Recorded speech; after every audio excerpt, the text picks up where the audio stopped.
Bon dia, Eva Corja. Hello, everyone. Eimear Burke here. Welcome to another Fireside Chat. This is Fireside Chat 109, where I'm in conversation with a member of the Order of Bards, Ovates and Druids. So I will just start, as I usually do, with a prayer for peace. Gomara Shiakon or Fudna Krinya. Gomara Shiakon in our Jaili agus in our Jirha. Gonairi Lin, Lenar Kuj Garamaka. Gamij Buikas Jeev, Jea Chuvdaka, a spirit Chuvdaka. May peace prevail on earth. May peace prevail in our homes and in our countries. May our missions be accomplished. We thank you, guardian spirits and guardian deities, for peace. As the fever of day calms towards twilight, may all that is strained in us come to ease. We pray for all who suffered violence today. May an unexpected serenity surprise them. For all those who risk their lives each day for peace, may their hearts glimpse providence at the heart of history. That those who make riches from violence and war might hear in their dreams the cries of the lost. That we might see through our fear of each other a new vision to heal our fatal attraction to aggression. That those who enjoy the privilege of peace might not forget their tormented brothers and sisters. That the wolf might lie down with the lamb, that our swords be beaten into plowshares, and no hurt or harm be done anywhere along the Holy Mountain, with thanks to John O'Donoghue. So it's lovely to see you all, and we're from Appalachia, Ohio, Portugal, Finland, we're at Atlanta, Georgia, never-ending snowy Utah. Well, we've had some hail today and sunshine, lots of rain and not so cold. So very mixed weather. Penzance, Cornwall, lovely. Sweden, Washington, Suffolk, London, Northern Arapaho, Eastern Shoshone Territory, Wyoming, Bavaria. Wonderful to see you all. And Banachti Konok Danari Jivshe, the blessings of the spring equinox to you. And if you're in the southern hemisphere, blessings of the autumn equinox. So let me see where everybody is. The Hill of Ishnock. You're in the car park of the Hill of Ishnock, Sean. That's lovely. Northamptonshire, Richmond, Virginia, Prince Edward Island in Canada. Greetings from a tiny hamlet in West Dorset in the middle of nowhere. That's wonderful. You're very, very welcome, Ernie. Norfolk Island, hi, Linda. North Carolina, Switzerland, wonderful Stratford-upon-Avon. India, oh my goodness, wow. That's far away. So Kinsale, mixed weather in Finland, lovely to see that. Herefordshire, California, Northern New York State. Oh, Mohawk Indian Reserve, wow. Wonderful. Scotland, great. Say, wonderful to see you. Lashing Rain, that's in London. Hi, Ferdia. So we are going to Canada today. Let me introduce you to my guest. It's Olivia Statler. So Olivia, you're in Toronto, yes? Yes, I am indeed. So just tell us a little bit about your landscape and what Toronto's like. All right. If you do the first slide. Okay. There is. Oh, that's. Okay. Tell me where to press the next one. Yeah, the next one's good. Okay. Thanks. So yeah, a lot of times when people think about Toronto, they think about, the big urban sprawl and an awful lot of concrete. But there's another truth about Toronto as well, which is the next slide. Yes. Has one of the largest ravine systems. It actually, of the whole world, it has the largest ravine system of any city. And so it's been dubbed a city within a park. So yeah, there's the concrete jungle downtown, but there's a lot of places to hike and to be in nature and to experience a lot of wildlife, which is just amazing, because at the beginning of the pandemic, me and my partner were looking for to move out of the city. And one thing that we were noticing when we were looking for another house was that we could get a lot more house for less money, but there was actually not a lot of green spaces to walk. Like we would have had to drive to conservation areas. And, Okay. I would have really, really missed just being able to walk out the door and, 10 minutes on my feet and I'm down to this Humber River where we canoe. And this lovely big tree is also in the ravine system near where I grew up and is my guardian tree. Beautiful. But yeah, as I cycle and canoe and walk around all these beautiful ravines, I notice sometimes that there's trees bent. And I wonder if they were bent purposely by perhaps the Mississaugas peoples or the Huron-Wendat or, the Chippewas or the Anishinaabe people. And this is part of their old mapping system.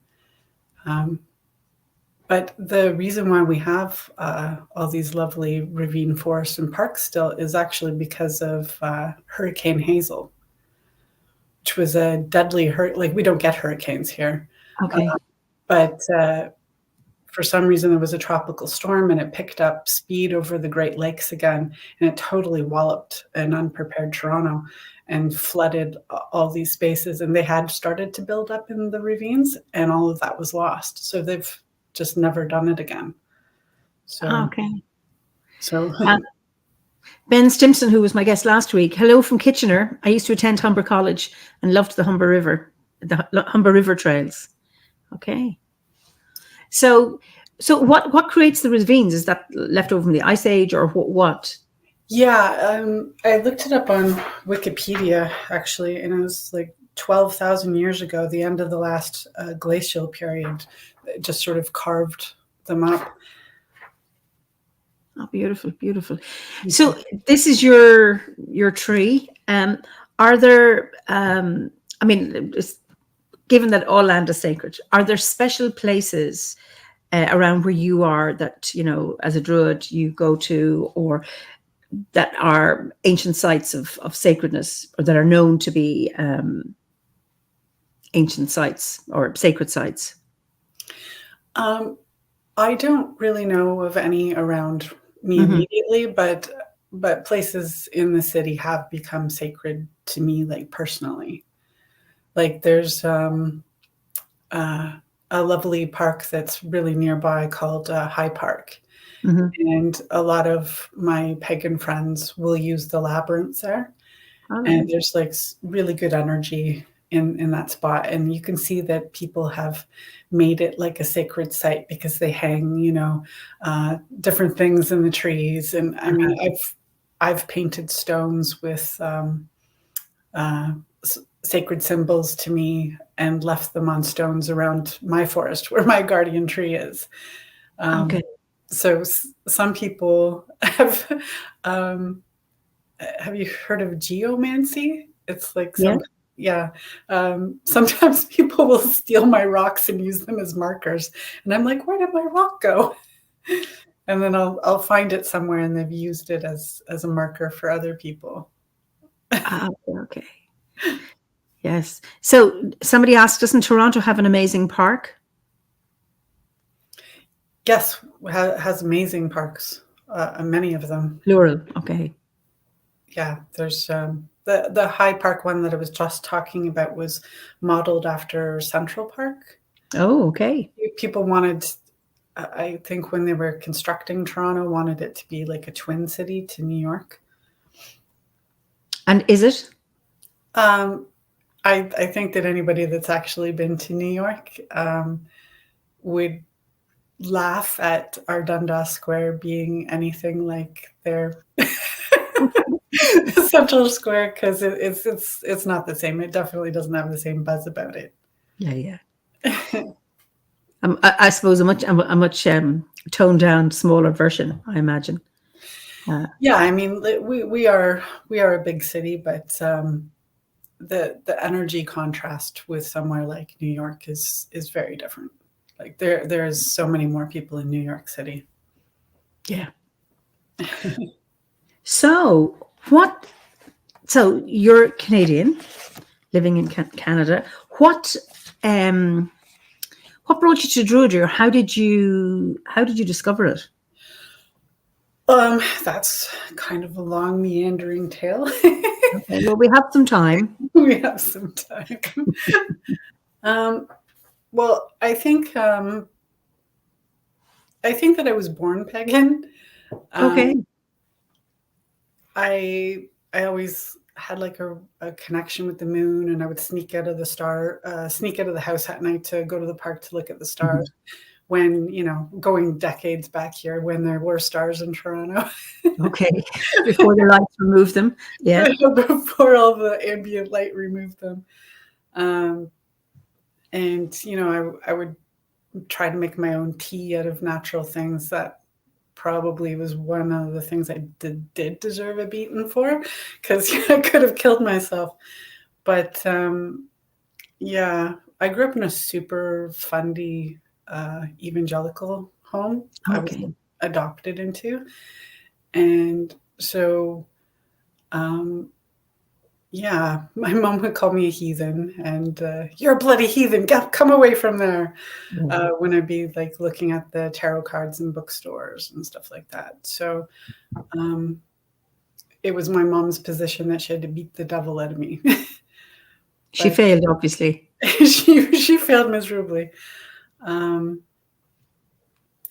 So yeah, there was not anything really allowed in our house. Like dancing was evil, music was evil, TV, movies, all of that stuff. We weren't quite like West Baptist Borough Church, but it was pretty fundy.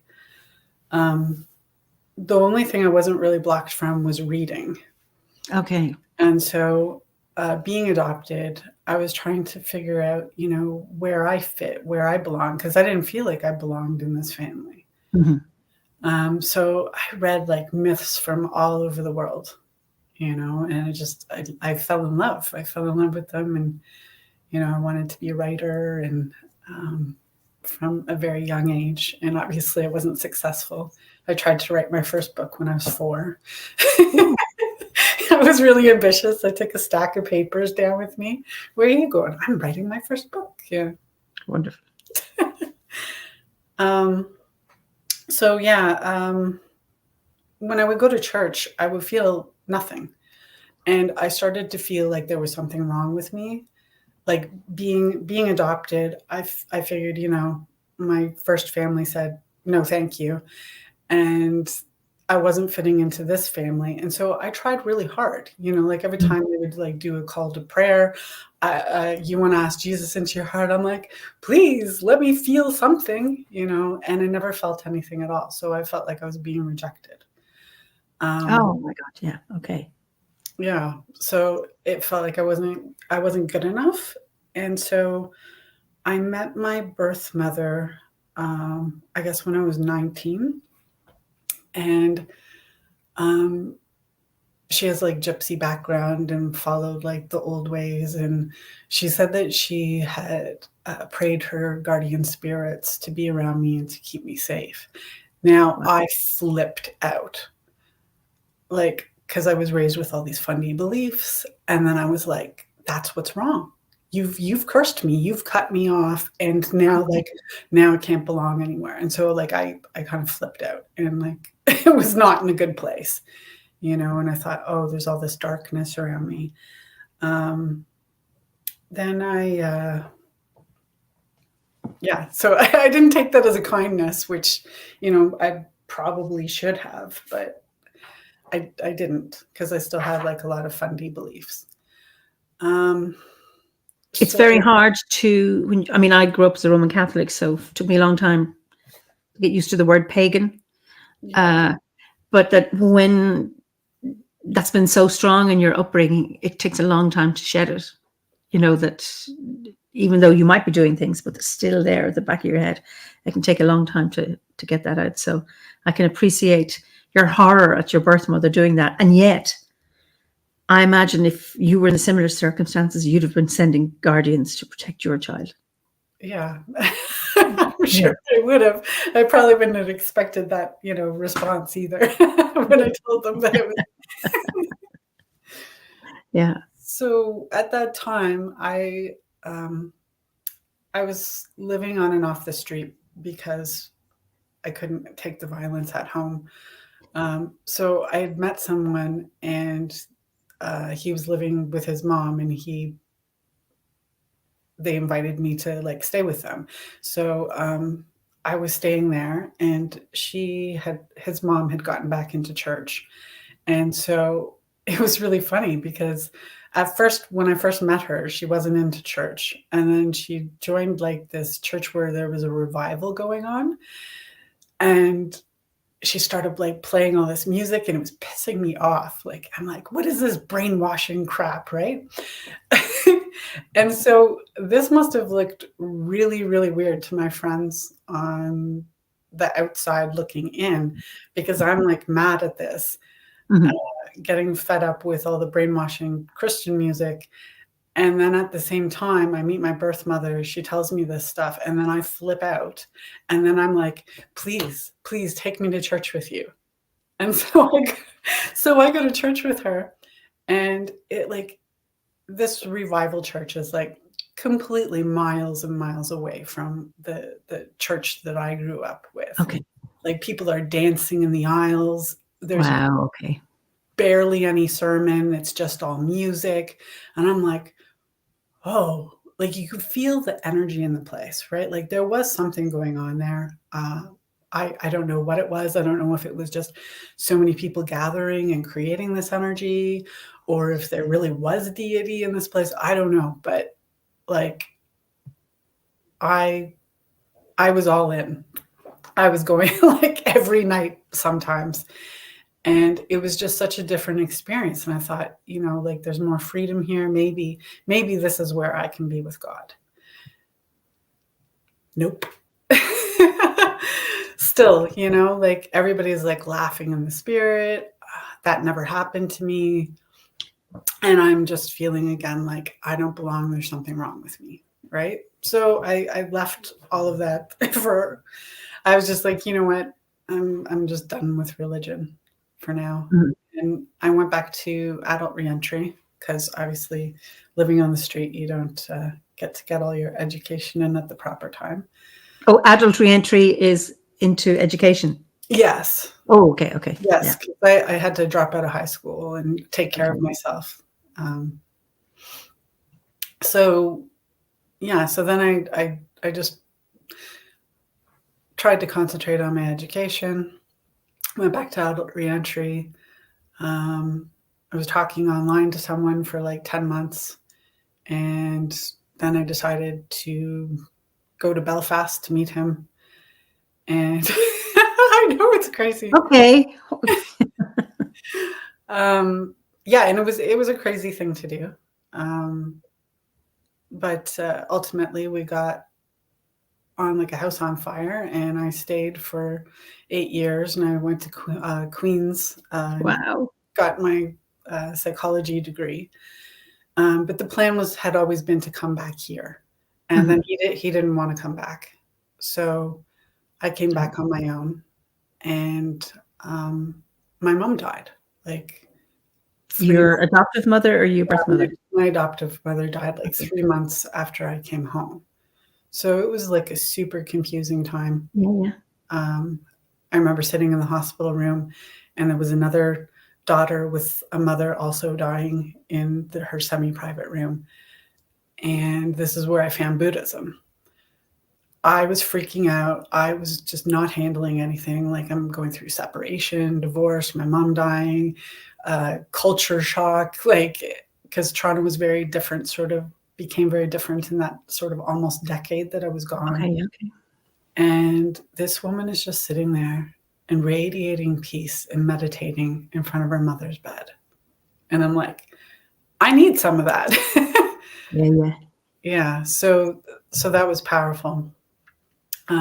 Friends of mine in California let me come and stay with them for 6 months because I was working at a homeless shelter for youth. Mm-hmm. Obviously important to me, but that pressure on top of everything else was just too much. And so I went down there and I studied Buddhism and meditated, and I quit smoking, and it was a really positive experience for me. And so when I came back, I was in a much better place. And then shortly after that, I decided to go back to school and do my postgrad in art therapy. Okay. Because I had remembered all what had gotten me through such tough times had been art, my sketchbooks and my writing, and all of that really had bolstered me. So I wanted to give that to other people. And a lot of art therapy, like what I was doing, I was mixing like the meditation with it and the Qigong, because I'm a Qigong teacher, first level, not a master.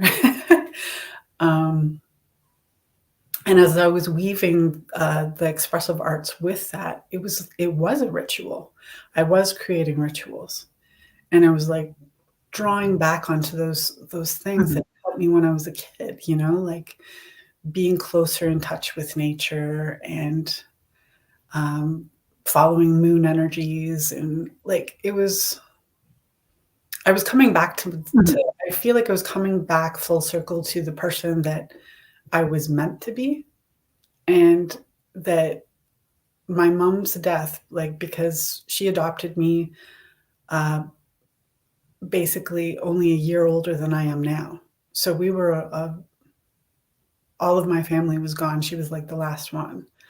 Okay. And so I felt like that was freeing in a way for me. Like I could come back to being the person that I wanted to be and that I needed to be. And so, yeah, I just started exploring and reading, and I thought, I thought Druidry and perhaps the Green Witch path were the closest, but really the fact that there was arts were so prized within Druidry was a really big pull for me. I was like, wow, this is great. So I started, doing those things that made me happy when I was young. And I was reading like Penny Billington's book, and that was her suggestion to take a walk in the same place for a year was just amazing, and Philip Carr-Gomm's book on his journey, the Druid's Way, I think it's called. It's just one of the most beautiful books that I have read. It just draws you in with this poetry, and you can feel the landscape and sort of walk with them. And so I was like, yeah, this is great. And so I didn't join OBOD. I was just sort of practicing on my own. And then I wanted to test the waters, dip my toes into the waters of the pagan community in Toronto and see what it was like.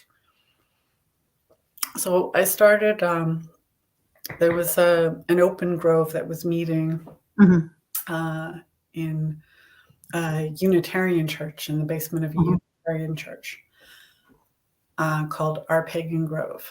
And so I started going there.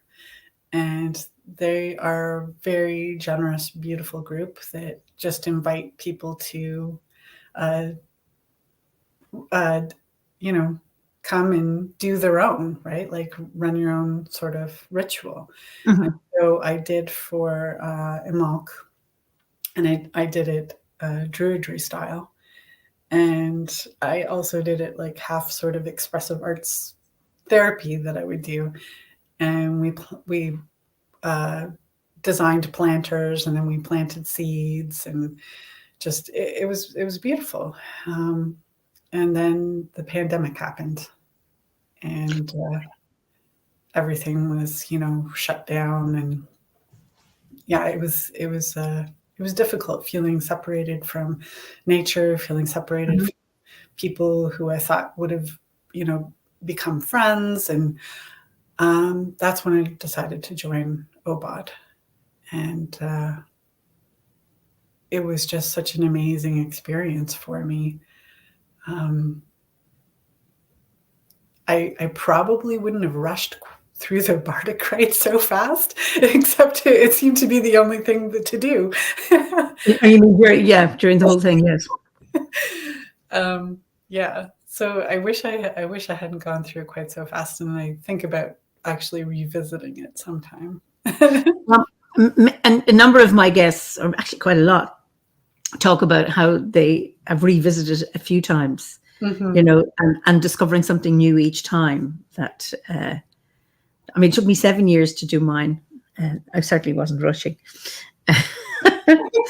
But everything has its own time and its own pattern. You're an expressive artist, yes?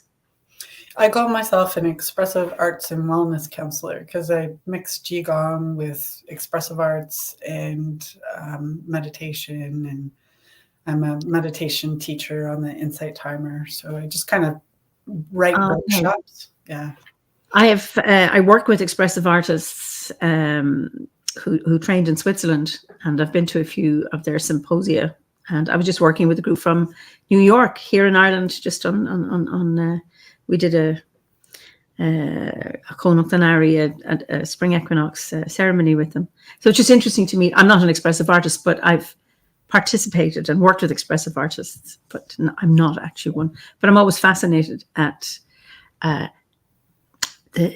how applicable it is, and looking at all these different media and ways of expressing somebody or oneself in a very therapeutic way. It's just beautiful, and it fits in very well in with Druidry. So this group of people, a different group, come every year, and pre-COVID it used to come here to my house here, and this time I went to wherever they were.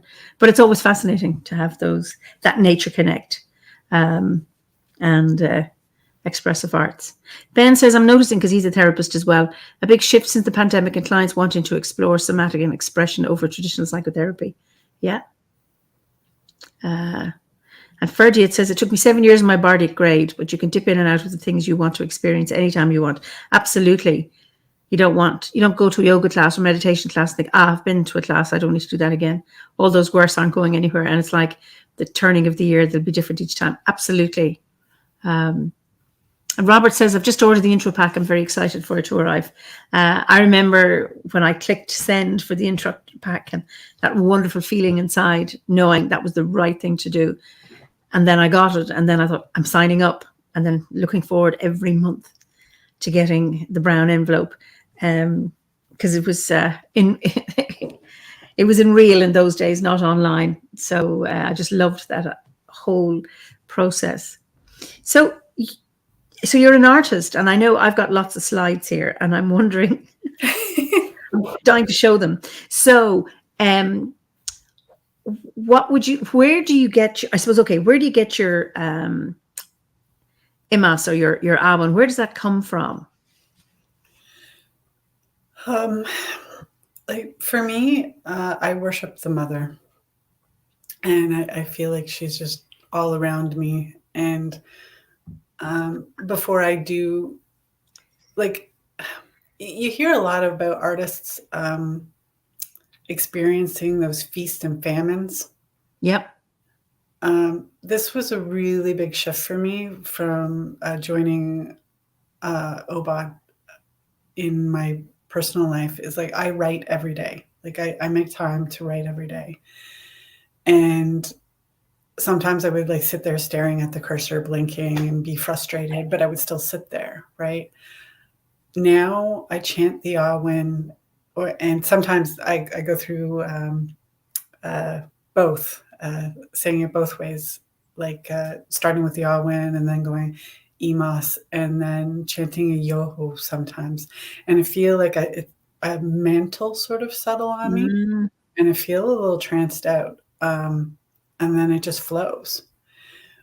But before, it was like kind of manic, like sometimes I would be sitting there staring at the cursor, nothing coming. And then I would have to go out the door, jump on my bike or on the bus to get somewhere.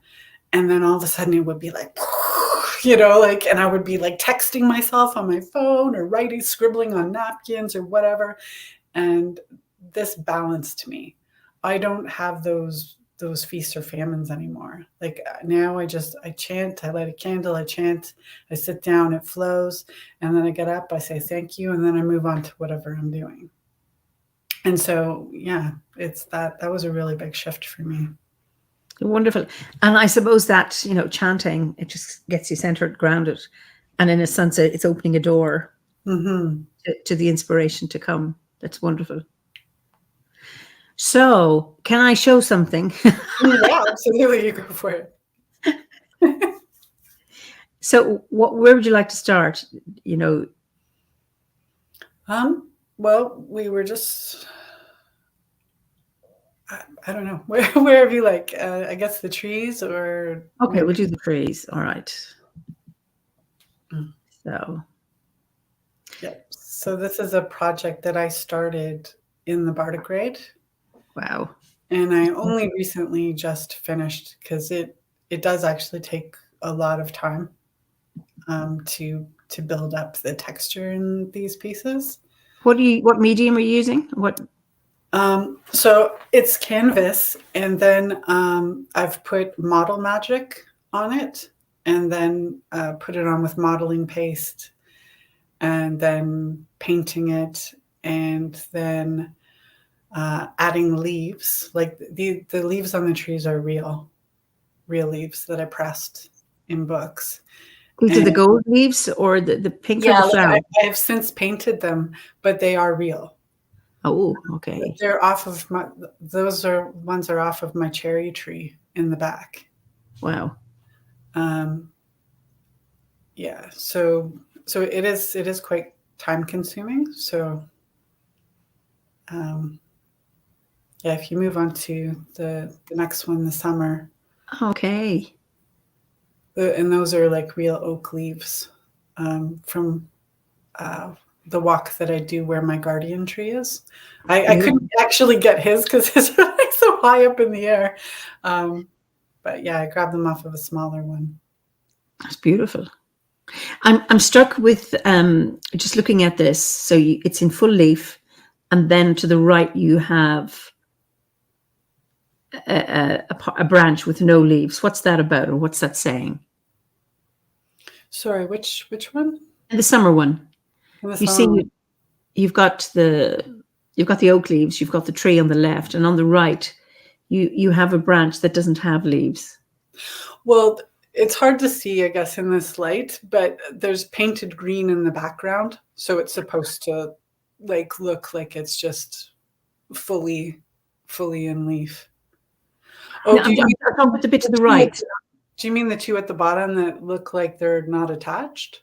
No, the bit at the right, the top right. You see, you've got your reddy brown trunk and branches, and the background, but just to the right of the you've got a branch that doesn't have leaves. It wasn't on purpose. Interesting, just fascinating, beautiful, absolutely beautiful. So that's that one. So you've got another one to do.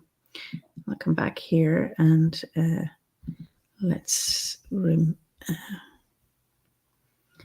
get that, and then we'll do the next one, which is okay. So this is autumn.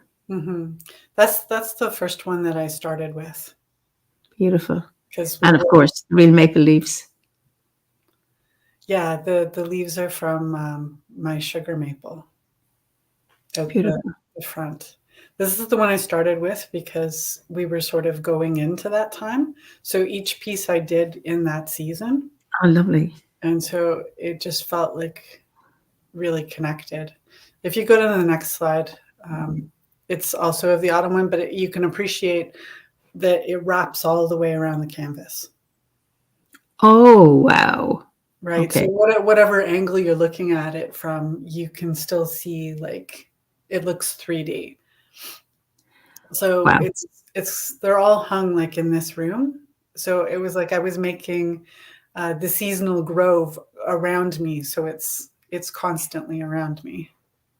Wow. Oh, fascinating. Absolutely. And so the last one I just just finished. It's beautiful too. Yeah, I just finished it. There's no leaves, obviously, in this one because And I know they're genuine snowflakes that you managed to capture. no, this one I managed to make a little special. In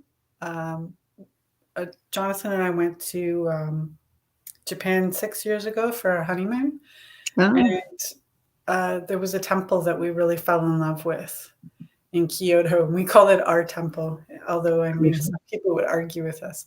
But I got like a little incense burner from there, and they wrapped it in this lovely paper. And so I sat and I hole punched all those from that. And so you have the little paper snowflakes. Oh, beautiful. Excuse me for sneezing. Must be looking at the winter shows, giving me. That is beautiful, beautiful, absolutely beautiful. Wow. So yeah, I feel like I've created a grove in my room. Excuse me for sneezing. Sorry. Bless you. It's beautiful, beautiful. So what else would you like to show? Why don't we do the photography, the narrative self-portrait project, and then excuse me, sorry about that. It's I don't know how loud that sounds. Apologies, everybody. So I'll go to the narrative self one. That's it. Mm-hmm. So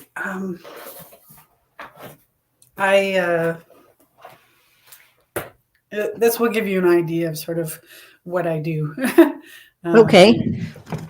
I do projects and I write workshops and the like.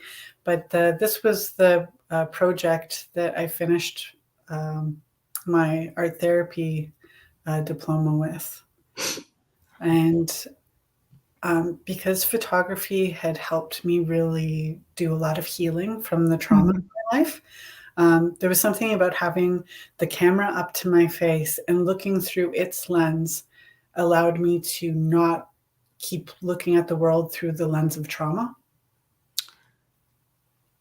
And so literally you were looking at it through a different lens. I was literally looking at the world through a different lens. Really powerful. It really was. And so I was like halfway through doing my thesis for this, and I just threw all that work away because I was like, you know what? It feels more important to do the major project because you had a choice. Mm-hmm. And so I threw all that work away, and I was like, no, this is important. I need to do this, and I think I can help other people see through a different lens and help them through their trauma. And so that's what I did. So I was working at Sherburne Health. It's a hospital downtown, and they do a lot of outreach. So I was at the Women in Needs clinic, and I was doing like art therapy with them before while they were grabbing their breakfast and waiting for their doctor's appointments and stuff. Okay. So I was also, so I invited women to do this project with me by first doing, I brought like 3 pictures that I had done of my own story. So if you look at the first one. That one? Oh, yeah. Sorry. I ended up taking these photos to the Contact Festival, not of my own volition, but because my best friend at the time decided that this was a worthy project and entered it. And so they thought so too and invited me to come, but I got ripped a new one by the experts there. You got what? I got ripped a new one by the experts there. They didn't really understand my project. Okay. But I'll explain that further down the road. Okay. So I go to the next one? Yeah, and so eventually, like this is the whole project that you can see. Eventually it hung at Sistering. I guess my friend was hoping that maybe through the Contact Festival that they would like it and they would give it a bigger audience, I guess. But that didn't happen. But anyways, that was it hanging there. And my apologies, I forgot the very colorful one there in this slideshow for some reason. Okay. So yeah, if you go on to Yeah. So this I specifically did as an example to show how they could use, place, objects, poses to tell a story that they wanted to tell. So this was my favorite park at the time when I lived on the east side of the city. And obviously my camera was extremely important to me. And Qigong, this pose is called swallow flying through the clouds. And that's kind of what I felt like I was doing in life, barreling on through those clouds. So yeah, I did this as an example. That's not you, though. Sorry? Is that you? Yeah, that's me. I did. My friend David. Okay. Okay. Scott took it. Wow. And so yeah, that was just an example of how they could tell a story. And so the next one. I think I have to. There is no next one. I have to go this. Next one. The next. It's the second one. Okay.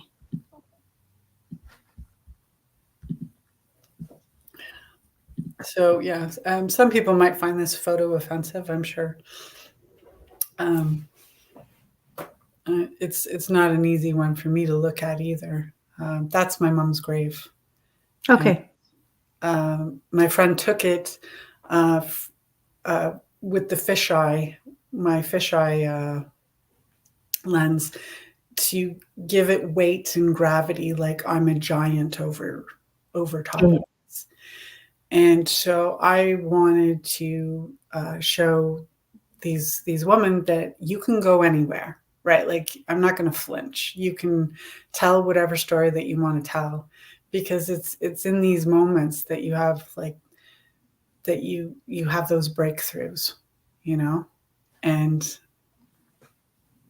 it was a way of letting that trauma go. But I also wanted to let them know that they could tell any story they wanted to.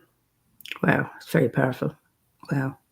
Despite you, not because of you. Wonderful. So the next one, I was Jack Cornfield, a Buddhist monk and psychologist, tells this story about a large clay Buddha in Southeast Asia, and how they would repair it all the time, putting new clay on top. And I think there was an earthquake or something happened, and there was big cracks in the clay, and then they saw gold underneath. And so the original people that had covered it up to save it, probably from getting looted and the gold peeled off. But he uses this as a story of how clay can cover over our basic goodness, and that all our traumas and stuff can cover over that.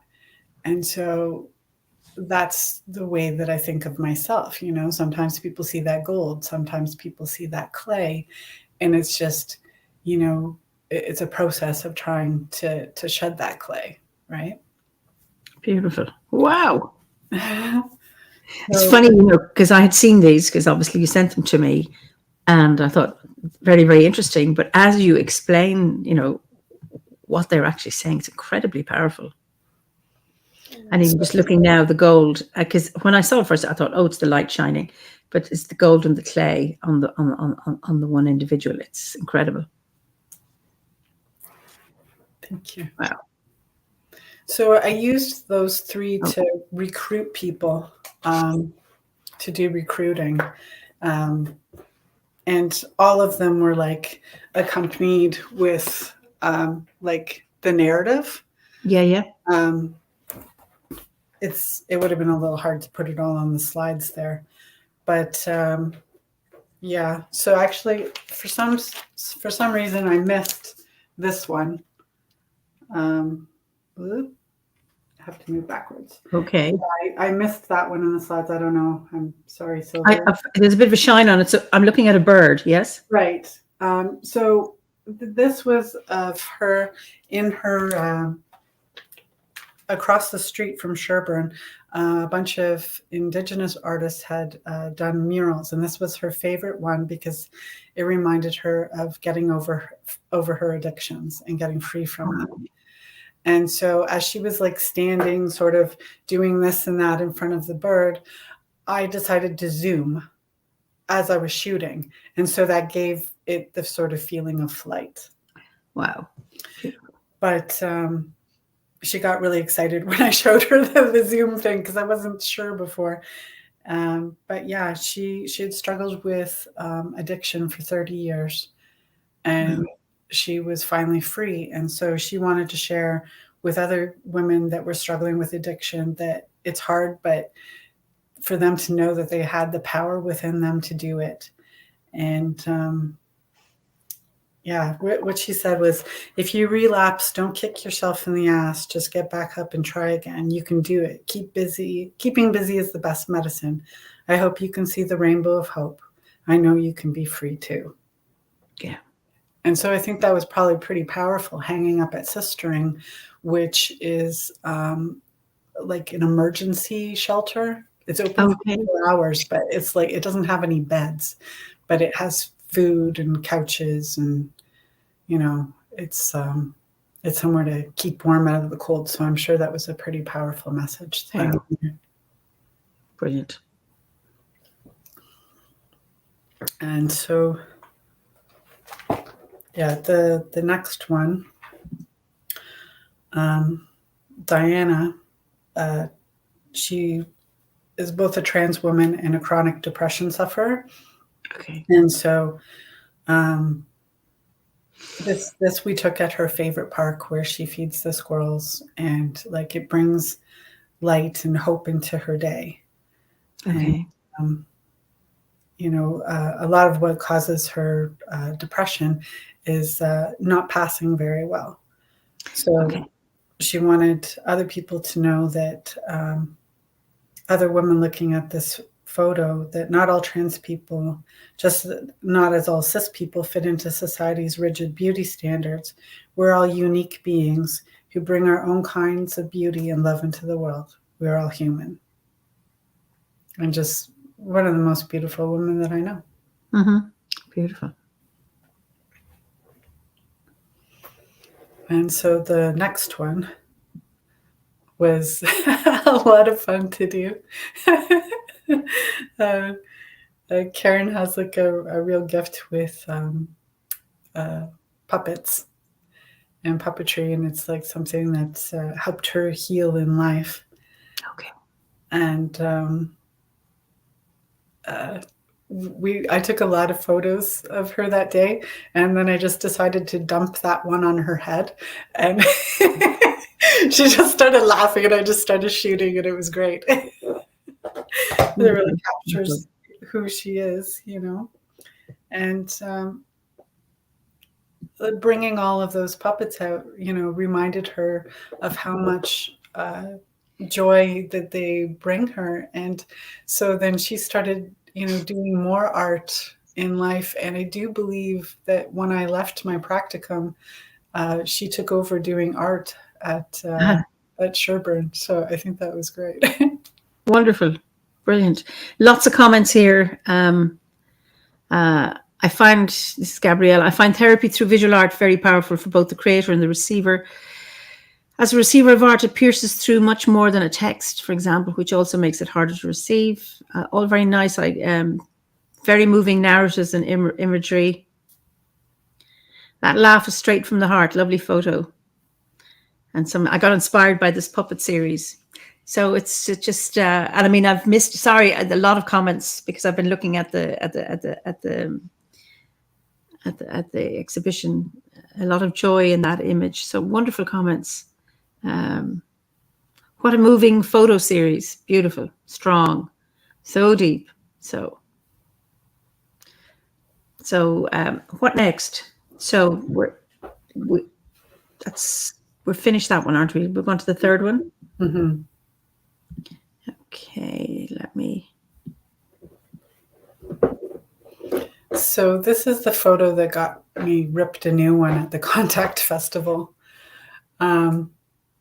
So part of what this project was them directing me, right? Like them being seen the way they want to be seen.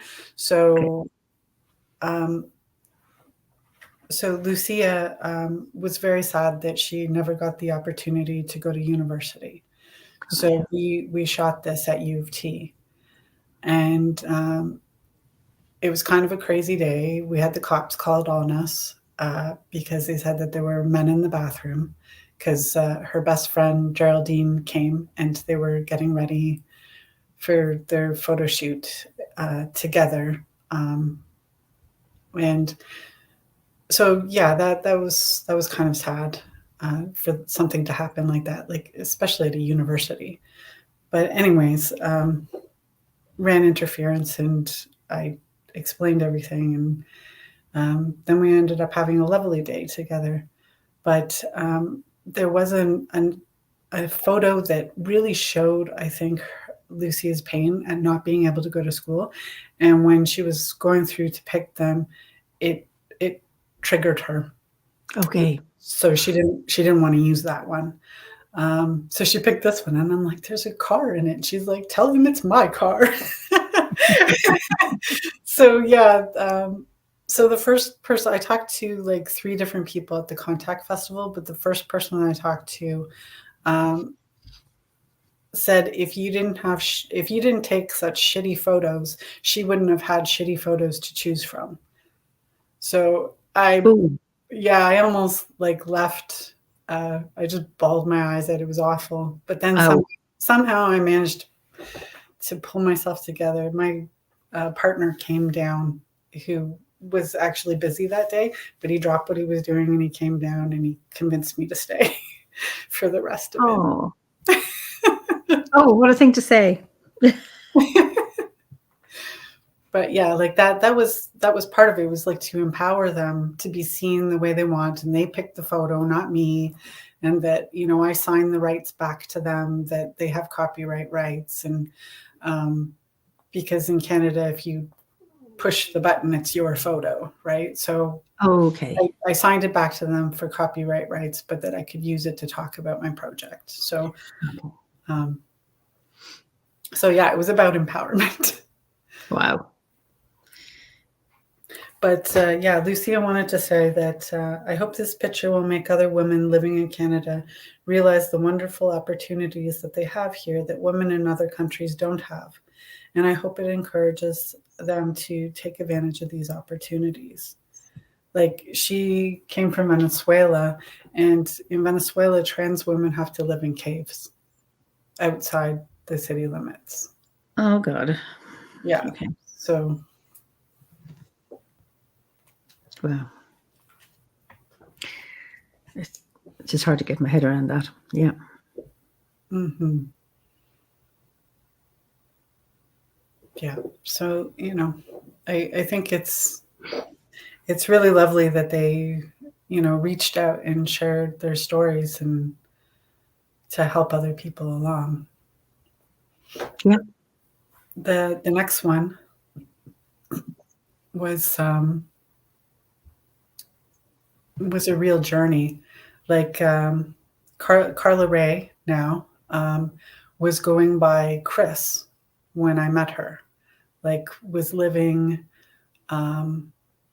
most of the time presenting as male because in this alley, they lost 80% of their vision and only has like 20% vision in one eye because they got beat up for being trans.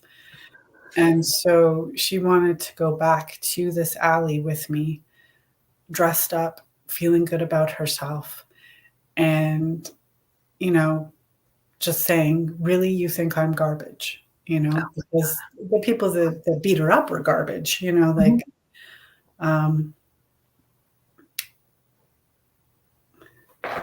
so yeah, what she wanted, she said, I'm defiant and unafraid. Those people who tried to hurt me cannot hurt me anymore. They have no influence over my life. What I hope to share with other women looking at this photo is that as bad as it can get, it gets better. Okay. And so then she was able to change her name and live the way she wanted to after doing this photography project, which I just thought was so amazing. I just thought was so amazing. I mean, it never ceased to amaze me how powerful art can be, or the arts, however they're expressed, to take people through and push through the ravages of trauma and story to come out the other end and be able to like stand there in a place where there's been huge violence done to her, and to have 20% of vision as a result, and to stand there very, very powerfully. It just blows me away. Yeah, and I mean that's why like I was so attracted to Obad, because it's like, wow, here is where art is valued, Mm-hmm. So often in society, art isn't valued. Like it's the first program cut when you need to save money. And, yeah. And it's just so powerful. Sometimes I think about wouldn't it be great to do this project with a pagan group, because pagans are always like, they're not seen in a very nice light sometimes, like at best you're seen as eccentric, and at worst you're seen as a devil worshiper, and that's, eccentric, I'll take that and high five you, but devil worshiper I'm not, Yeah. Well, there's another thing for you now. Yeah. Wow. So there's just a couple left. Okay. Yes. So this one, Janet, was she'd been using crack for a long time, and she's like now free from addiction. She struggled with PTSD, and that's how she was using self-medicating to deal with it. And one day she woke up and 2 people in her apartment building had died from drug overdose overnight. And so she was like, this could be me. Or like, what do you want to do with it? You want to keep doing this, keep on down this road? And so she decided not to. And she started, as she like let the drugs go, she started seeing her real self emerge. And so this is why this one's called Blossoming, and her coming out of her shell. She actually wanted to use another one. My friend David Scott was helping me with this one. Mm-hmm. At one point where we were trying to do it, she wanted to do it on a white wall. And it's notoriously hard to do this kind of photo on a white wall, but we were trying anyways. And so I was showing her the 4 positions that I wanted her to stand against the wall so that she would be clearly seen in each one. Mm-hmm. And so I'm up against the wall with my hands up, like the cops are frisking me. And she's up against the wall like that too. And she was like, you have to print me that picture. And she like shows people, and she's like, this day the cops were, and she's made this whole story. It was quite funny. Brilliant. And it's interesting here with the woodland background is that she's here, she's not. It's that it's her face that shows. I mean, she's obviously wearing black clothes until you see the last one with a bit of white, but it's her face that's so strong, and her hands. Mm-hmm. Yeah, I love that one.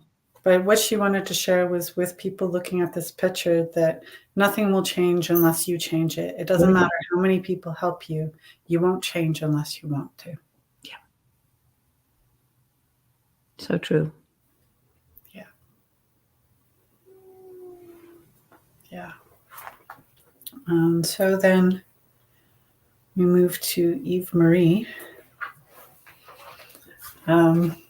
And this was a comment that her mom used to say all the time, because her mom was smart and would get put down for it. And she didn't want women to internalize that, that in which she says, women get dissed by men when they do anything clever, and even women themselves often internalize these values and diss themselves unnecessarily. What I would like to share with other women looking at this picture is it's okay to be right and bright, so please don't feel guilty about it. To be right and bright. Lovely. Mm-hmm. And so the next one is Geraldine. Okay, I'm back. I'm taking that one away. Mm-hmm. So now that was 2. So I'm sorry about this. No worries. I'm on 4 now, am I? Yeah. Now we're at 4. The Golden Girl? Yeah. Yeah, great. Yeah. This is Geraldine, Lucia's best friend, who came to U of T with us that day. And she just wanted to be shown as the beautiful queen of the castle that, you know, she knows that she is, but like people don't look at her that way. Yeah, yeah. And don't see her for the beautiful woman that she is. And so she wanted other women looking at this picture to be strong and courageous in every circumstance, no matter what obstacle life puts in their path.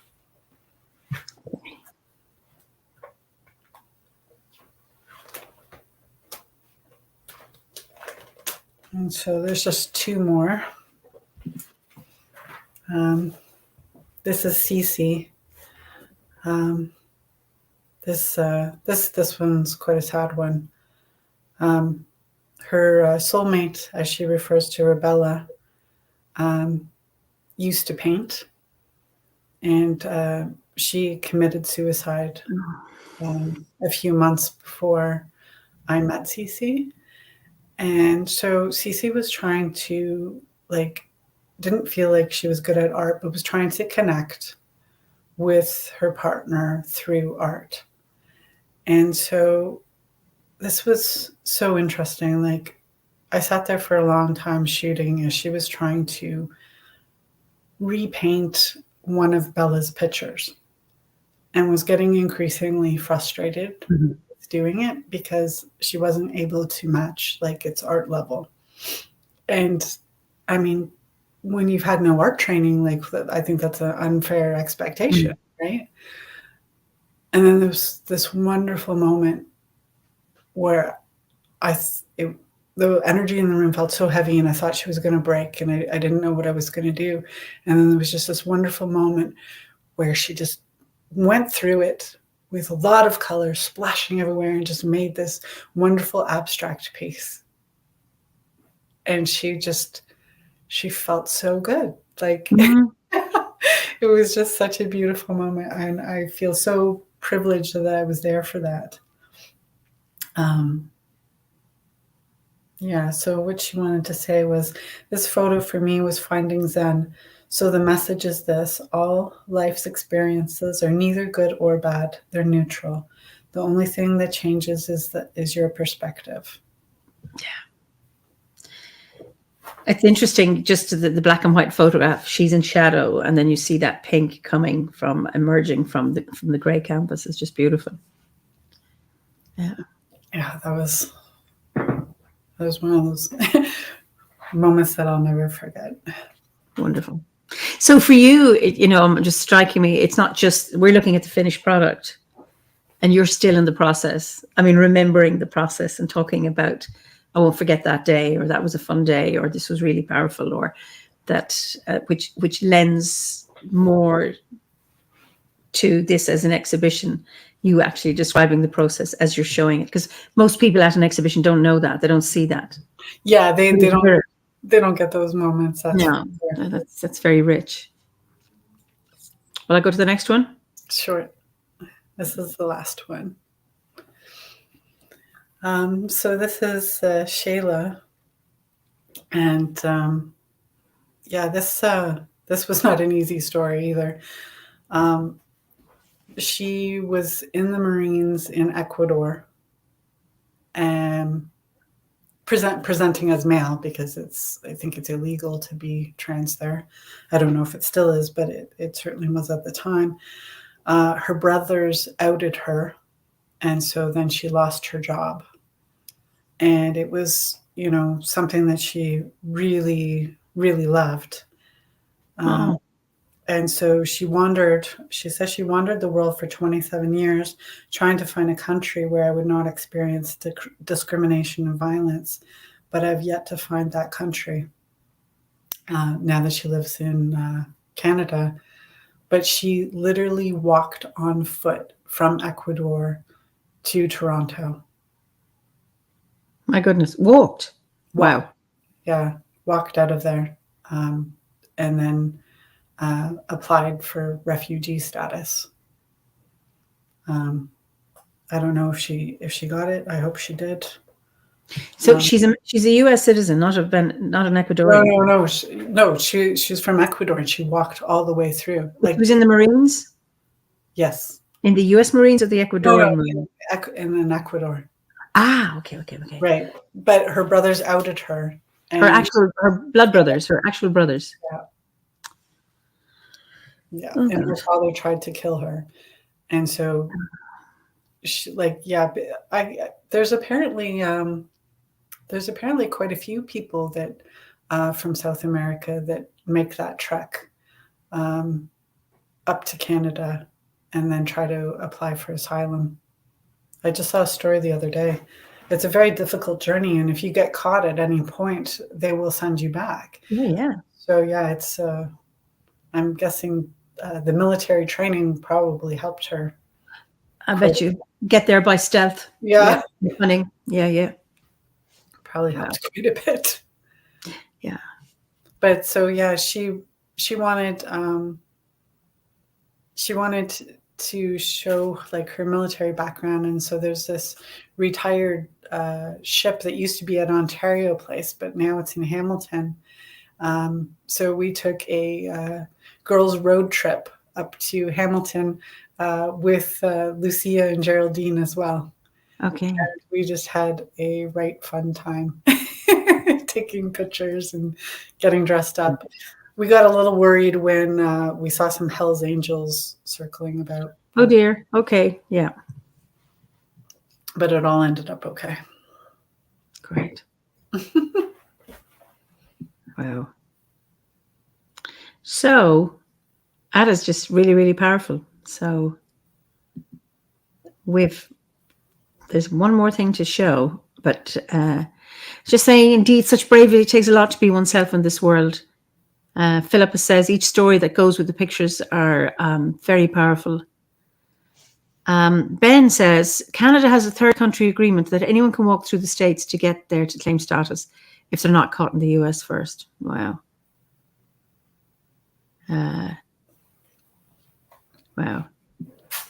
And David Jones says this image with the marine theme is very symbolic of the project. It seems these themes deal with the energies of the second chakra, water element, early childhood development, trauma, addiction, orientation. Yeah.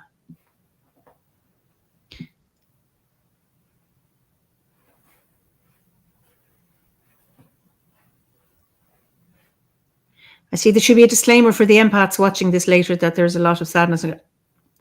We cannot avoid sadness and grief. And I had no idea there was going to be what we were going to be discussing. But I think that's life. We cannot always give warnings about what's going to come up. So it's...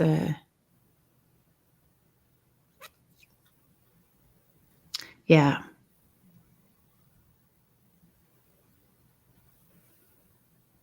Timmy says, what is wrong with people on this planet? Although the numbers tell us that we live in the 21st century, it seems as if people are equally brutal and violent as during the Middle Ages. Maybe Spirit is actually working in a special way in communities like this one, especially for that reason, for us to be able to cope with all this. Yeah. And then Sumaran says, that's Cece, channeling Awen in her own way, perhaps. That was, she was the one with the painting, yeah. Yeah, just beautiful. So thank you for doing all of this. This is really allowing people. Nimi says, so sad that we can't all be allowed to be as we need to be.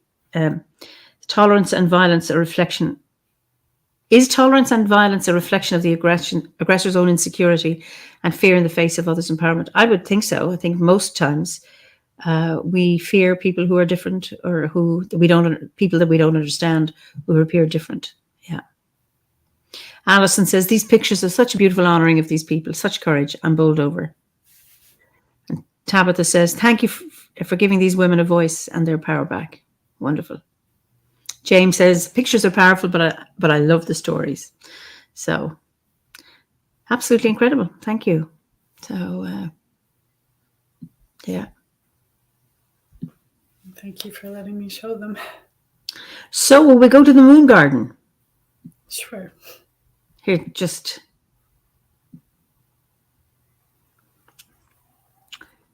So, explain this. So, I live in a tiny postage stamp sort of house. It's a 2-bedroom converted into a 1-bedroom so that I can have office space. Oh, okay. And we have a tiny little yard that we love. You can show it if you like. Okay. That's lovely. I used to do landscaping, and so I re-landscaped it because we got married in our backyard. So I took the summer before, after I finished my art therapy, and I got it ready for us to have our wedding out back. And since joining OBOD, this garden has taken even more transformations, because I wanted to add like all the elements in it. I wanted it to be a place that we could do ritual in as well. And the moon is like just always been so important to me. I've worked with the energies of the moon since I was really little. And so, yeah, this, the course over the Bardic and the Ovate grade, little additions have always been done. So if you wanted to show the next now, slide. is that building, that's your house, or is that your house? Are you standing at the house? That's our garage. That's your We've got garage. like a separate garage. Okay, very good. Lovely. Oh, it's your Acer. That's beautiful. Sorry? I'm looking at your maple, your Acer. It's lovely. Yeah, the Japanese maple and the cherry tree beside her looks really beautiful in the spring when just a shower of cascade of pink and white blossoms. And is this a water feature? This Yeah, this is our second water feature. The first one was a Buddha one, but it broke. So we bought this one last year. And it looks really beautiful at night because it has lights. Oh, beautiful. Coming down so you can see the water. Wonderful. Mm-hmm. And so all the, there's a lot of stonework you could see around the bottom. Yeah. Like light stone, which picks up the moonlight. And the white flowers picks up the moonlight. Okay. Are they petunias? There's petunias and there's Elysium. Oh, yes. Yeah. Okay. Lovely. Mm-hmm. So if you want to go to the next one, yeah. So we made a Zen garden. Oh, lovely. Yeah. So that also picks up the moonlight, not the stones in between the flowers. But yeah, we want to keep it clean. I have to get down on my hands and knees and pull debris out all the time. And are you doing this every day or every few days?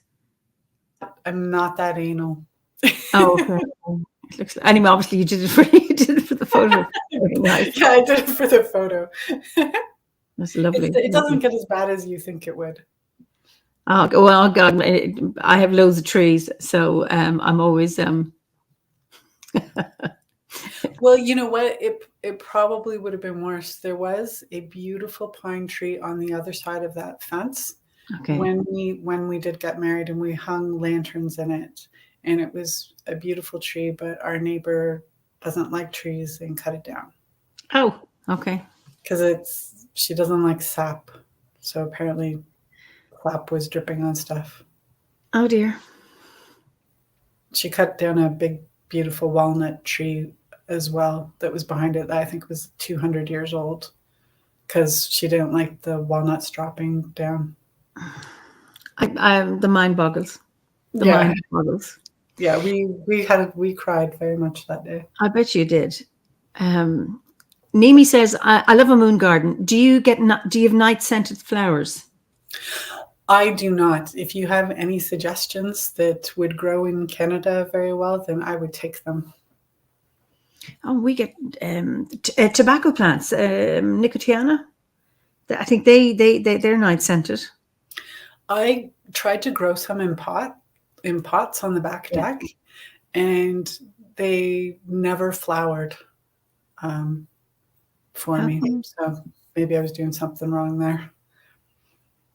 Okay. Actually, and Gabrielle wanted, do you have a website, or where can she see your art again? I do not have a website for my art. I just have a website for Plum Blossom Mindful Arts. But like not for my actual art. It's for like the workshops that I write. Okay. Jasmine. Tracy says, Nicotiana is awesome for moon gardens, so fragrant and toxic. Jasmine. Narcissus flowers, they're night scented. Not in Ireland, they're not. Okay, of course, there's probably different narcissus. You could try those. And then Ben says, Toronto can be weird to grow things, to be honest. There's so many microclimates across the city. Roses, don't know if peonies, I don't think they do. But I think you can get a night scented jasmine, and some viburnum are night scented.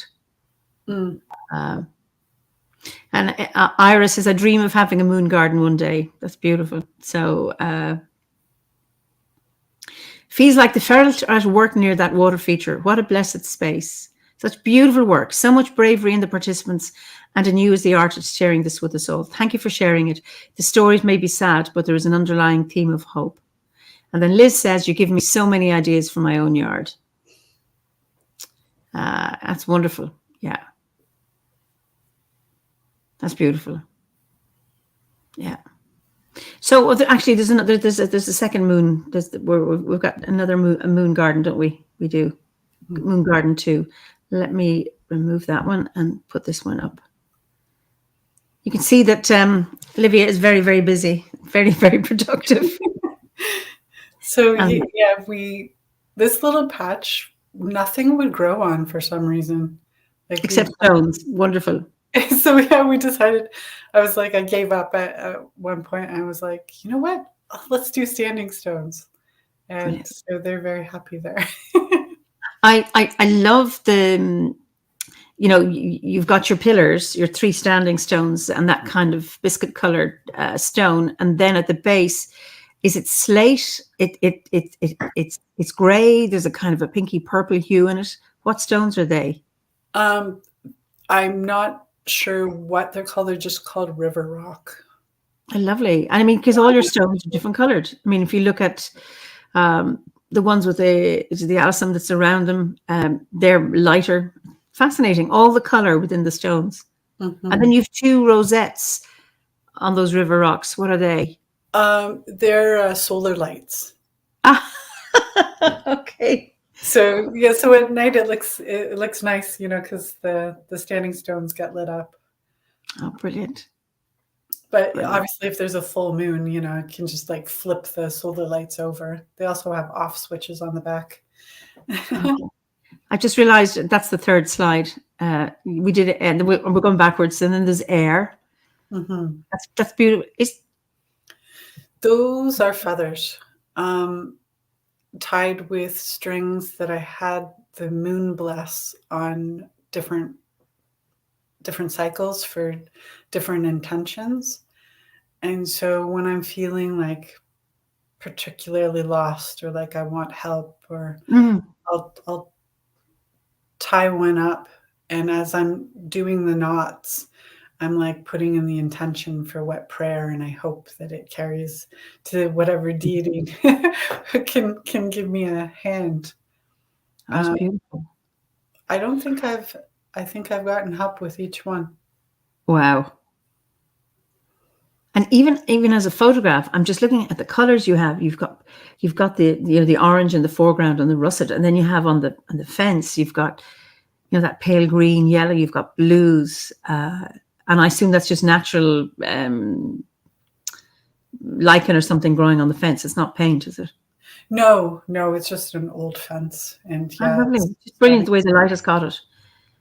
Yeah, and then the shadows that the branches make on the fence. It's just beautiful, beautiful. And then fire. Mm-hmm. Yeah, so we have the fire pit in the center. You probably saw it in the first. I saw that, yes, yeah.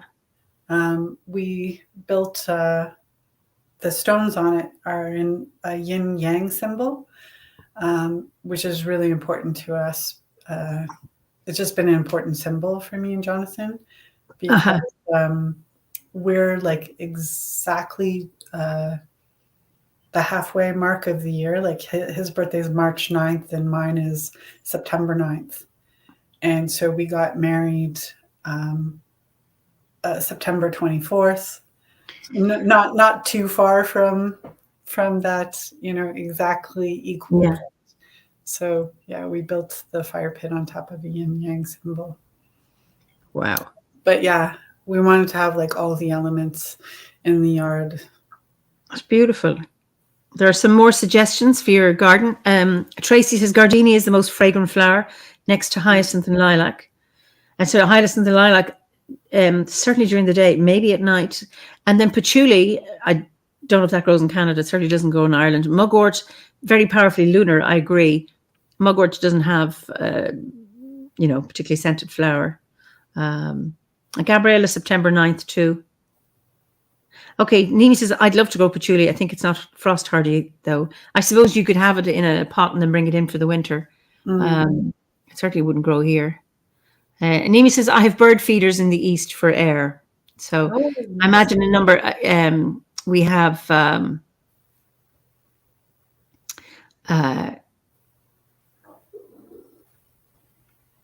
Sumiran says, I have a suggestion for herbs and flowers for your moon garden, perhaps visiting a nearby nursery and speaking to the gardeners there can give you a trusty list of what can grow in Toronto. I think it's Eva or Ava. Much love from this gardenless plant lover in Mexico. Okay. So very creative. Would mock orange, Philadelphia, mock orange grows. I have mock orange in my garden and only flowers for a short while. Now, whether it has a scent at night, I don't know. Wonderful. So Gabrielle says, oh my God, I have Googled moon gardens and they are so enchanting. I feel I lived under a rock. Livia is extremely productive. She absolutely is. Yeah. So somebody asked, what's the name of the flower that only opens at night? And if it feels like it, some water flower. Couldn't tell you. Yeah. Just wonderful. Yeah, well, again, they're suggesting you're getting a lot of suggestions for jasmine. Honeysuckle will grow almost anywhere and hardy, and the evening scent is divine. That is true. Thank you, Sandy. Yeah, it'll certainly grow here because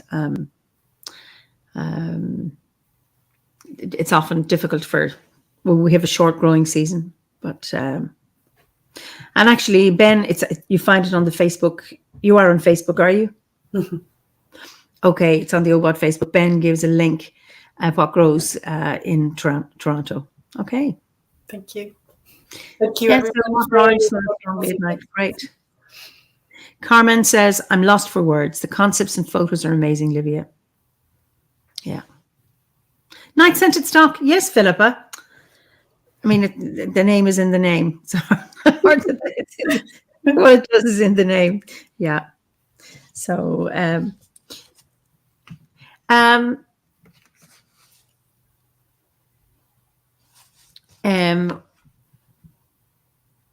when has Druidry supported you? It's just been so important during the pandemic and the war. in Ukraine. My husband is Ukrainian. Oh, okay. Yeah, his grandfather came over to Canada he was fleeing the KGB. So it's been like so important at this time, like going and talking to my guardian tree. Like I remember that I had one day where I was just like, that's it. I can't take anymore. I was like looking up to see if I could like immigrate to New Zealand if I had like enough points, because they're in a point system like Canada is.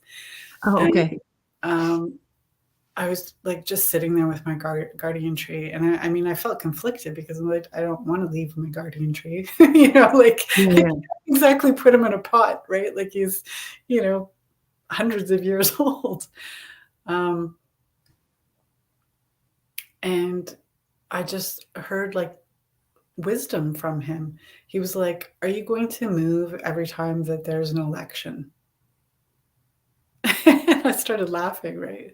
Because I mean, that's also been difficult here, having like a conservative government that doesn't care about trees, that's got their hands on the green belt, they've just been making colossally horrific choices. They're talking about cutting down 400 or 500 trees along the waterfront to make room for an 8-story water park, right? Like I was just really been fed up. But yeah, to hear those words, are you going to move every time there's an election? And I'm like,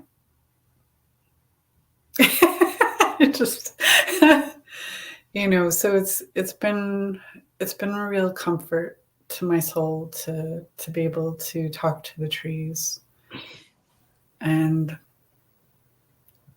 to connect with the elements. Like air has been a really powerful one for me, to really cut through that, to really cut through and to be able to see the whole picture, to be like an eagle. Let's look at this from the top down. Let's look at the whole picture. And the deep listening circle, which I've been volunteering at for OBOD for over a year now, has been a real support to me in my life. Like I know I'm volunteering, but like people are listening to me too, right? Like we're listening deeply to each other. And that's everything. Knowing that there's other people that are like-minded out there that are caring about these same things, that are also feeling overwhelmed, and like that has just been such a deep connection to me. And I feel like it's like family, It's interesting because you contribute such a lot. You contribute so much to that listening circle as well, with your meditations, that I suppose it strikes me, to go and sit in that circle and be heard and listen, and then also knowing that you're contributing so much, that because it gives you meaning, doesn't it? It's part of being service, that you can contribute so much to others, as well as receiving from for yourself. I think it's beautiful. Thank you. And it's very much appreciated, by the way.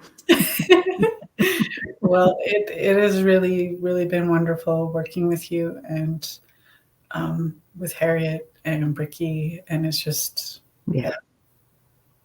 And just so hearing everybody's stories from around the world, and it's been so beautiful. What has been your greatest achievement? Because I mean, you seem to have achieved so much. The thing you're most proud of? Quitting smoking, I think. Oh, well done. Well done. I wish it was something loftier than that, but seriously, like I was smoking like 2 packs a day at one point, and I thought, 2 packs a day? Yeah. 40. Okay. You were... No, 50, because we get 25 packs here. Oh, 25. Oh, really? Okay. We are, it's 20. Okay. Wow. Yeah, that's 20 is a small pack here.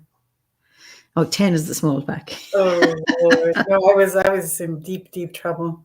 So Wow. yeah, So how did you, I'm always fascinated when, people have something like that. I mean, nicotine is just so addictive. And I remember learning as a psychologist, it's very easy to give up smoking. You can give it up many times. yeah.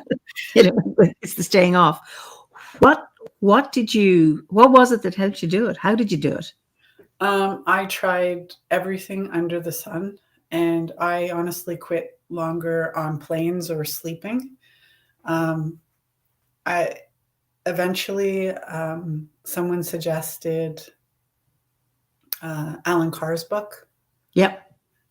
And yeah, so it was psychology, right? It was that mindset, changing your perspective to that it is not hard, that this is going to be great. And I remember, like, when I was in California, I threw the pack out and I threw out my lighter, and I was actually having really, really terrible sciatica at the time. And so there was no flipping way that I could have walked to the store, even if I wanted to buy a pack. Thank you for your sciatica. Okay. Yeah. So I threw it out. I went back upstairs and I curled up in a ball on the end of the bed. And I was like, okay, I'm going to wait for this to get bad, or something like negative like that. And it never did. It never did. It was the best thing I had ever done. And I couldn't believe that I waited so long. So now you've mentioned psychology. Can you explain to our viewers what was it that Alan Carr said? Because I've had friends who discovered Alan Carr and say, oh my God, just read that and it was like a light bulb moment. And that was it. So what was it that he said? It wasn't like any one specific light bulb thing, but it was just the fact that he was making perfect sense. It was just like, how could I have not seen this before?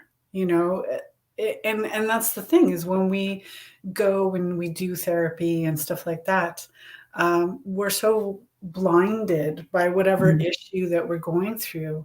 Like, I remember working with my therapist here and talking about feeling pressured on a holiday, and we had an ice storm and the power went out, and we were supposed to have Christmas dinner here, and like, we did have it here, but then we just had a terrible fight, terrible row. And I remember going into my therapist's office, and he's like, you didn't think that you had any other choices? You just thought your choice was this or this, right? And then he starts like naming all these different choices that I had in between there. And I felt so dumb. and like, this is me after, having 2 degrees, right? Like, we get so blinded by whatever problem that we're having. And it just sometimes takes somebody from the outside to really point out that outsider's view and what they're seeing. Absolutely. Gabriella says, Eimear, my dad, who's a smoker, would say the readers of the book are very impressionable and that he is much stronger. I love that. My grandfather smoked 60 Sweet Afton, and they had no filter, and his fingers were black. Oh Lord. And he used to say, nuns get cancer and they don't smoke. And my mother was telling me recently, he said she was giving out to him because he was smoking, and near the end of his life, he said, I'm not going to rust out, I'm going to live it out. But he lived till he was 79. But David says, congrats on quitting cigarettes. Nicotine-based pesticides are thought to be instrumental in killing bees, and yet when garden tobacco plants bloom in the later summer, honeybees get a lot of pollen and nectar from 2 different things, yeah. I quit nicotine with the help of vaping. Yeah. And then Ben says, it took my dad having a minor stroke to stop smoking. It was weird. The stroke deleted the addiction. Wow. Okay. So it's if you can give it up, I mean, having something like that,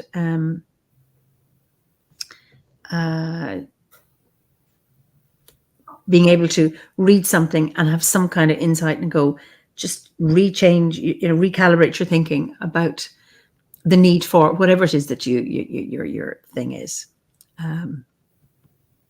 Congratulations, a big, absolutely. So what's the most reckless thing you've done? Probably jumping on that plane to Belfast.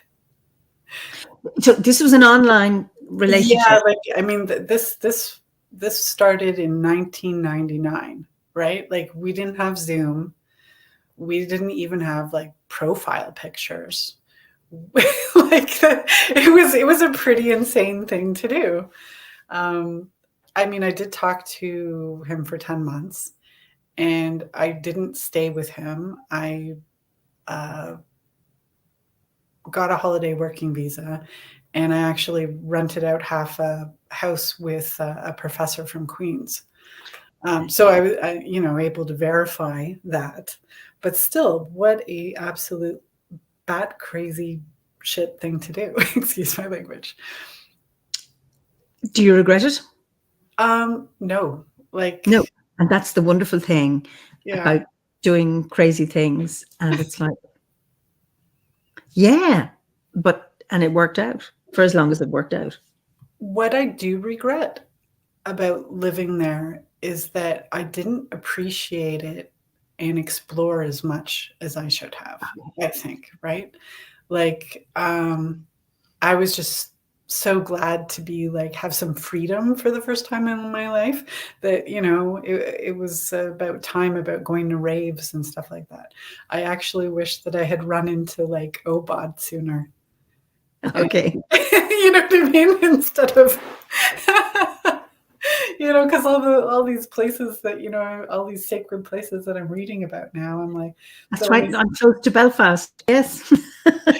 The only sacred place to me back then was Shine, the club in the Students' Union. Well, you see, I mean, Gabriella says you were young and post-trauma. I think you did amazing. It's so many things when we're younger and don't avail of it because we're stuck in wherever we need to be. And if raves are what you needed, yeah. So it's. Do you have any regrets? Oh yeah, that's the one regret you have. Okay. Yeah, I didn't even get over to see Stonehenge. I feel like it was a bit of a fail, Did you go to Newgrange? No. Did you see the Giant's Causeway? Because that was kind of up your end. Yes, I did. Oh, you did? Okay. So, that was amazing. That was amazing.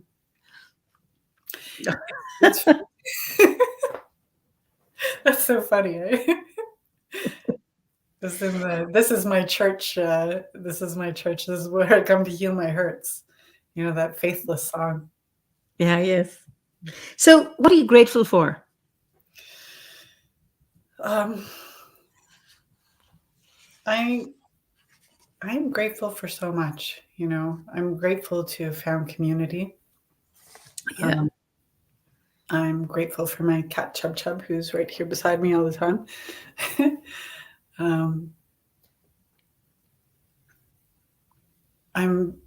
I feel very privileged to be in the place that I am and to have come as far as I have, despite having so much trauma in my life. Mm-hmm.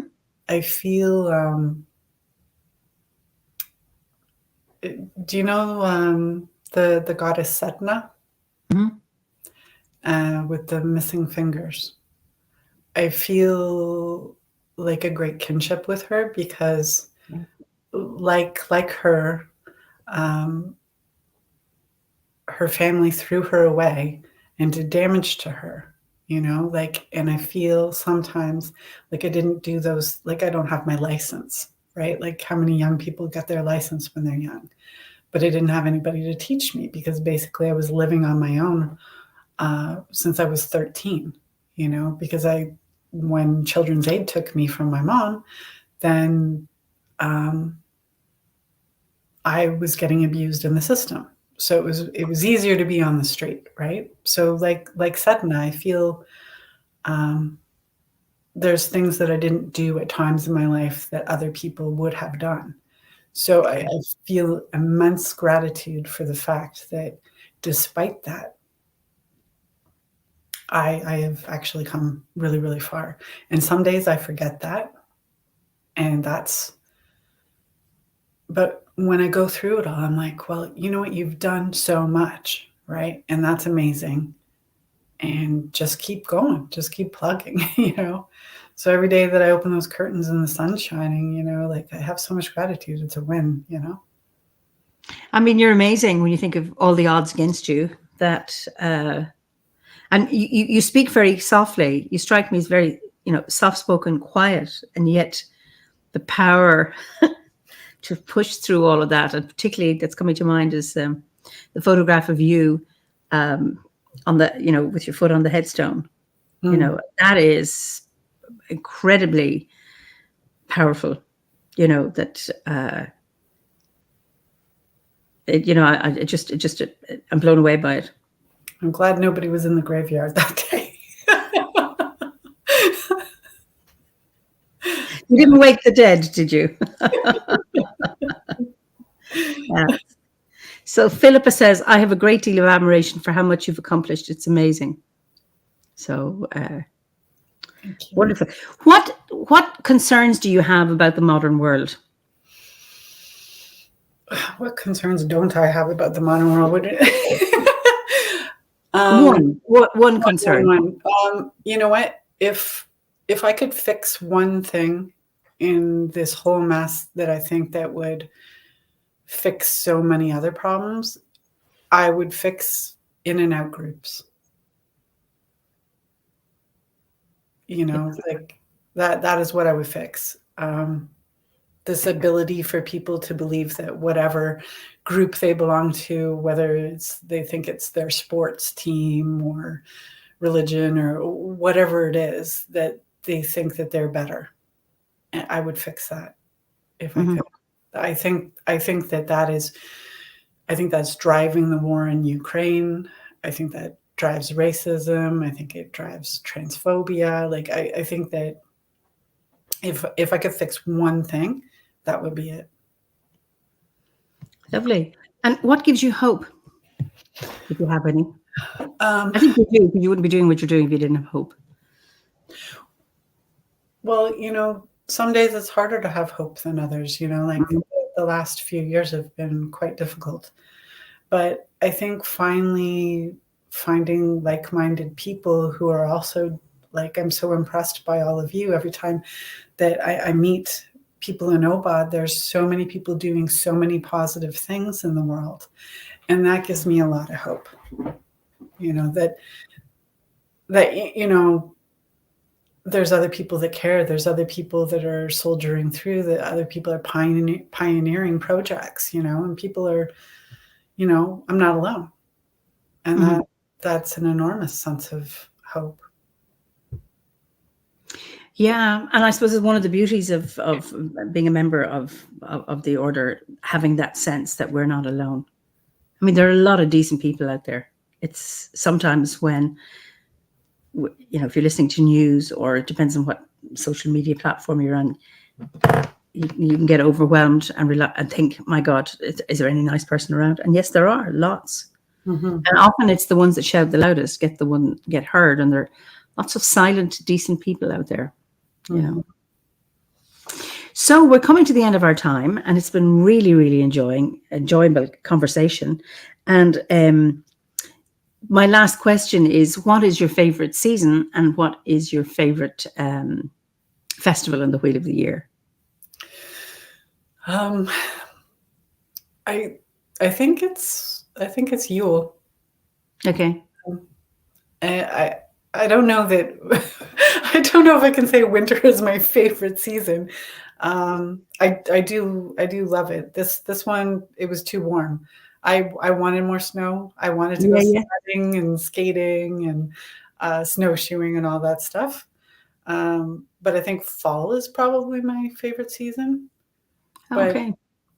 But Yule, like, I don't know, I get excited and I write short Yule stories. I've been doing, like, for the past, I don't know, 5 years now. And this year I wrote 2. Oh, I published them on the Insight Timer. I know it's not really the platform for it, but I just want to be able to share a bit of joy with other people. I like all the lights and the warmth and yeah. the coziness. Wonderful. Yeah, Gabriella likes to bet, and she gets it wrong most times. So she said Imbolc and Midsummer. So so close and so far. Yeah. So anyway. So listen, it has been just such a joy talking to you, Olivia, and I will just let you say goodbye to everybody there before I say goodbye. Okay. Thank you all so much for giving this chance to waffle. I can't imagine anybody wanting to listen to me waffle for a couple of hours. Well, there are people here. So I just go on. Sorry. I just want to thank you all so much for your community and for your love of Mother Earth and all of its inhabitants and all that you do every day to help us be in a more positive place. Yeah, just Ailish says, thank you so much for sharing your story. You have so much strength and courage. Well, you certainly do. So I'll let you back, and I'll just say goodbye, and then we can look at the comments afterwards. So don't go away. So thank you again for joining us in this conversation. I'm sorry there were so many. I know there was lots of comments, and while we were showing Olivia's artwork, I didn't get to read the comments. So we'll have a look at them. So again, thank you so much, and for joining us this evening. And I look forward to seeing you next week for another Fireside Chat. In the meantime, be well, slán go fóill. And I say good morning, good night, good afternoon, or if you're watching a recording of this. Until we meet again, slán.